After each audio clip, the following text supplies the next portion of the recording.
ამას ჩემი შვილი არ გააკეთებდა. რამდენი დედისგან მოგისმენიათ ეს ფრაზა? ალბათ ძალიან ბევრისგან. ყოველთვის ვფრთხილობ, რომ ეს სიტყვები არ წამომცდეს ძალიან მყარი საფუძვლის გარეშე. ზოგადად, როდესაც შენს შვილზე მაინც და მაინც სასიამოვნო ინფორმაცია არ გესმის, მშობლის მთავარი ინსტინქტი ირთვება ამ დროს და გინდა რაღაცნაირად ბავშვი გაამართლო.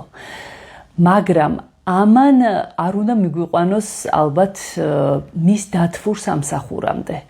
იმიტომ რომ კაცმა არ იცის რაღაც კონკრეტულ მომენტში თქვენი შვილი რას იზამს, იმიტომ რომ ზრდასრულ ადამიანებსაც გვემართება ისე რომ რაღაც კონკრეტულ სიტუაციაში ჩვენი ქცევა ჩვენს თავს არ გავს და როგორ შეიძლება პატარა ბავშვზე დადო თავი, რომ რაღაც მომენტში ის ამას არავითარ შემთხვევაში არ იზამდა.